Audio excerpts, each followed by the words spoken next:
നമസ്കാരം, ഞാൻ വിനീത് മംഗലത്ത്. അടുത്ത പൗർണമി വരുന്നത് 2026 ഏപ്രിൽ 1-നാണ്. കാരണം അന്ന് രാവിലെ 7 മണി കഴിഞ്ഞ് 6 മിനിറ്റ് മുതൽ തിഥി സ്റ്റാർട്ട് ചെയ്യുകയാണ്.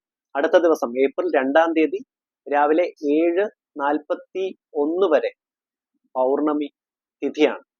അപ്പൊ ദേവീക്ഷേത്രങ്ങളില് വിശേഷാൽ പൂജയും ദീപാരാധനയും കണക്കാക്കുന്നത് സന്ധ്യാസമയത്ത്, പൗർണമി തിഥി വരുന്ന ആ സന്ധ്യാസമയത്ത്, ചന്ദ്രോദയ സമയത്താണ് വിശേഷാൽ പൂജകൾ ഉള്ളത്. അപ്പൊ പൗർണമി വ്രതം അനുഷ്ഠിക്കുന്നവര് തലേദിവസം മുതൽ മത്സ്യമാംസാദികളെല്ലാം ഒഴിവാക്കി അന്നത്തെ ദിവസം കുളിച്ച് ശുദ്ധിയായിട്ട് സന്ധ്യയ്ക്ക് ക്ഷേത്ര ദർശനം നടത്തി ദീപാരാധന കണ്ട് തൊഴുന്നതാണ് ആ ഒരു പൗർണമി വ്രതത്തിന്റെ ശ്രേഷ്ഠമായിട്ടുള്ള കാര്യം.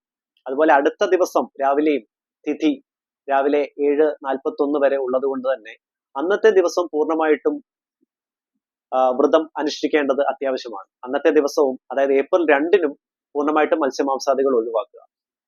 ദുർഗാദേവിയെ നല്ല രീതിയിൽ പ്രാർത്ഥിച്ച് ദുർഗാ മന്ത്രങ്ങൾ ജപിക്കുന്നതും പൗർണമി വ്രതത്തിന്റെ ഏറ്റവും പരമോന്നതമായിട്ടുള്ള കാര്യമാണ്.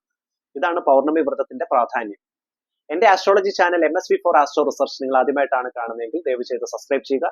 ജീവിത പ്രശ്നങ്ങൾക്ക് കബഡി പ്രശ്നത്തിലൂടെ പരിഹാരത്തിന് താല്പര്യമുള്ളവർക്ക് ഡയറക്റ്റ് വാട്സ്ആപ്പ് നമ്പറിൽ മെസ്സേജ് അയക്കാം. വാട്സ്ആപ്പ് നമ്പർ ഈ വീഡിയോയുടെ ഡിസ്ക്രിപ്ഷനിൽ ഞാൻ ആഡ് ചെയ്തിട്ടുണ്ട്. എല്ലാവർക്കും നന്മയും ഐശ്വര്യം നേർന്നുകൊണ്ട് നന്ദി, നമസ്കാരം.